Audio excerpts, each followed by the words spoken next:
Bonjour, aujourd'hui je vais vous parler de comment boulanger quand il fait froid.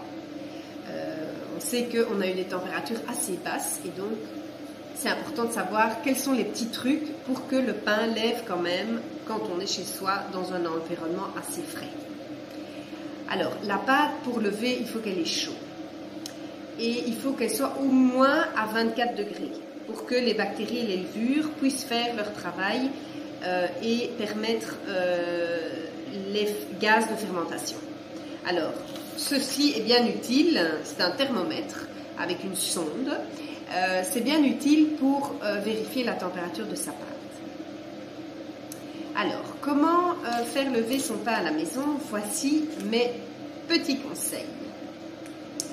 Conseil numéro 1, vous pouvez utiliser évidemment de l'eau chaude, ou plutôt tiède, quand vous faites le rafraîchi de votre levain. Donc quand vous le sortez du frigo, et bien que vous le nourrissez pour le rafraîchir, à ce moment-là, vous pouvez utiliser de l'eau tiède.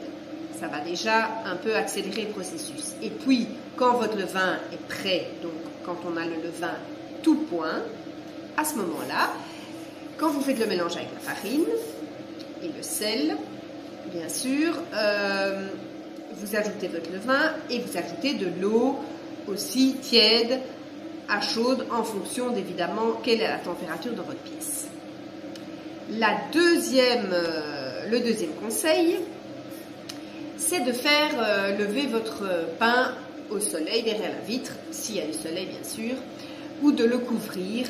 Comme vous voyez, je le fais moi derrière avec des couvertures, les couvertures de ma grand-mère, qui sont très chaudes en laine et ça permet de faire une espèce de champ de pousse.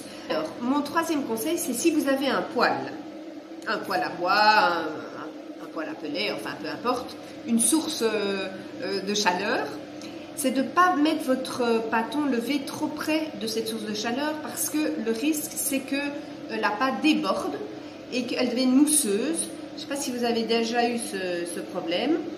Et alors, au moment de l'enfournement, là, vous allez avoir un pain qui ne va plus du tout lever.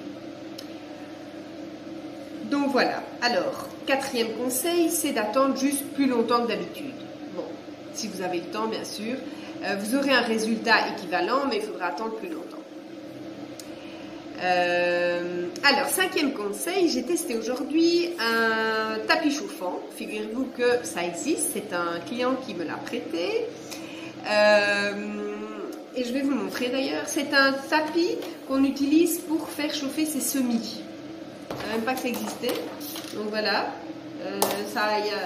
C'est pas très grand, mais voilà. Ça chauffe à 30 degrés. Et on peut mettre évidemment son moule dessus. Ça permet de réchauffer un peu la pâte à l'intérieur. Enfin, oui, la pâte. Après, moi, j'ai pas été bluffée par le résultat. Ça augmente d'1 degré environ la température du pâton, mais c'est pas non plus impressionnant. Donc, je ne vous conseille pas d'acheter ce produit. D'ailleurs, franchement, je n'ai aucune action chez eux. Mais si vous en avez un, voilà, vous pouvez l'utiliser. Une autre option qui peut être par contre plus facile, c'est de mettre votre pâton levé dans votre four en allumant juste la petite lampe. Parce que là, ça va faire un endroit confiné, donc ce sera chaud, il n'y aura pas de courant d'air et en plus la lampe fait que ça va chauffer à environ 30 degrés. Et ça me semble plus abordable que le tapis. Voilà. Ensuite, le dernier conseil, c'est le 7e conseil. Enfin,